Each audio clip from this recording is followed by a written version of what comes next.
When it comes to learning to drive and passing your driving test, once you've passed, it means you're free to open up your environment. You're going to travel to places that you've only seen perhaps on the TV before or haven't had a chance to actually drive to.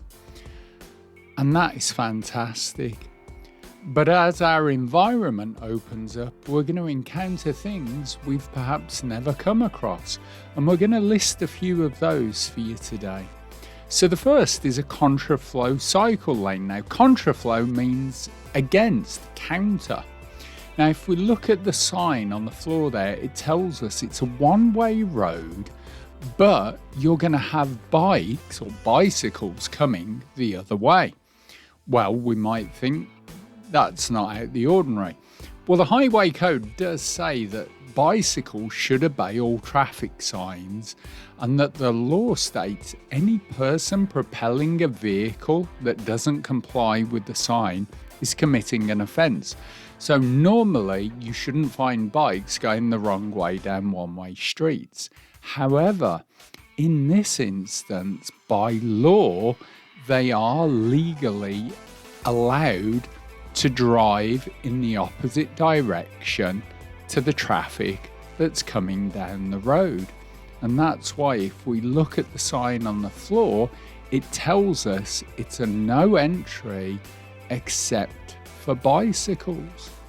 So as we just saw with that cyclist in the bottom right hand corner, if we track back now, you'll see the cyclist at the bottom of your screen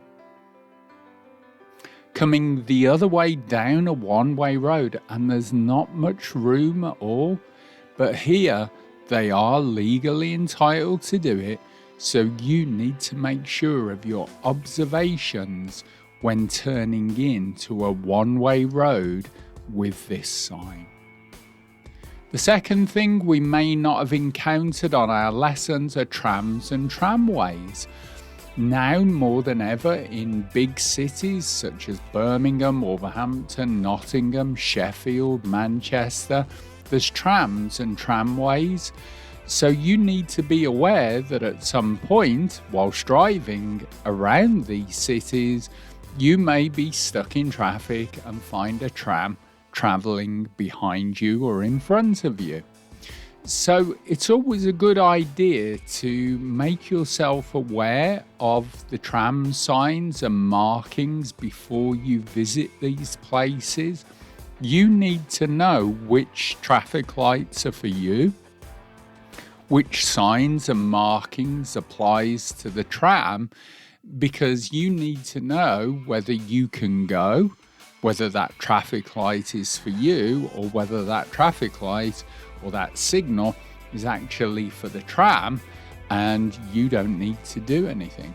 So it's a good idea just to check up on what's required. The third thing, well, double red lines. Now, not every area has these. As we come down this road, we can see that we've got red lines. Now, they generally mean it's a no stopping zone. However, the first set of lines we just came across were single red lines, which means there are waiting restrictions between specific times. And if you look at that sign on the left, it tells you there are specific times. So if you're outside of these times, which these cars are, you are allowed to wait. However, when you get to double red lines, that means no stopping at any time for any reason. If you stop in the red zone, as these are known as, your car will be towed away. They won't just put a ticket on it, they'll actually tow it away, which costs you a lot more money. So you need to make sure of where you intend to park. You need to make sure if there are waiting times and restrictions that you look at the signs, and that way you'll know what you're able to do.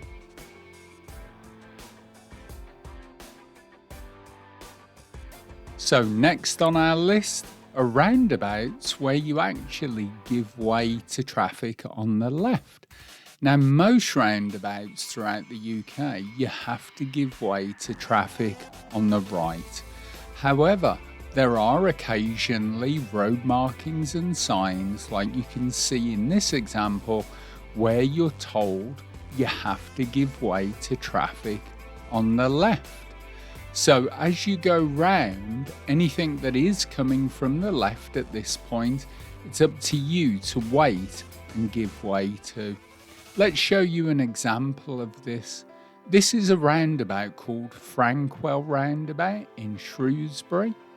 Now here, as we go round the roundabout, we're going to follow it round to the right, and as we come round, we can see in the distance there, we've already got 4 give way signs, 2 signs on the side, the white triangle and the double broken white lines, all telling us that as we get there, if there is any traffic coming from the left, it's up to us to stop and give way to it.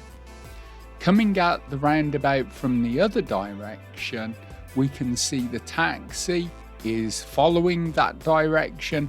He's waiting on that roundabout for cars on the left to go past him, and then he's going to go. So again, looking out for these road markings and signs is really important. Another thing that not everybody has encountered are bus lanes. Now, bus lanes sometimes operate 24 hours a day, 7 days a week.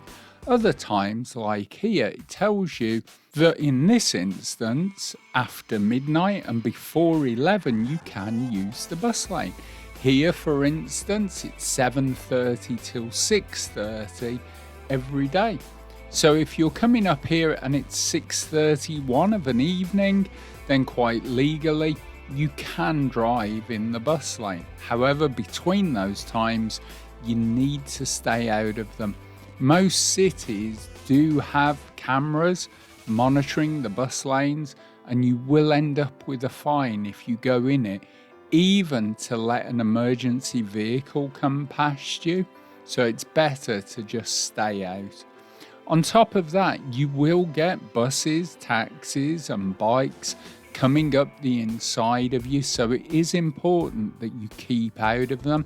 Also, if anybody is parked in this bus lane, you need to keep an eye on the bus's indicators, because he may want to come back out of the bus lane to go past the parked vehicle. However, we can see the bus is pulling up. The solid white line has now ended, so if that bus wasn't there, we would be able to just move back to the left where we should be and carry on with our journey. So we hope that this quick guide has been of benefit to you, to just show some of the things that you may not have come across in your driving lessons or in your local area, but things like advanced bike lanes, keep clear boxes, lane markings, yellow box junctions. The more places we visit, the more we're going to encounter some of these different things we may not have dealt with before. But just looking and planning ahead, getting to know how to deal with them will help your driving, and then you're just going to enjoy wherever you visit throughout the UK. So we hope this video has been a help to you. Don't forget to leave us a comment, let us know if there's anything that you want covered. Don't forget to like, share and subscribe to the channel as well. My name's Chris from Driver Training Limited. Remember, keep well, drive safely, and we'll see you all again in our next video.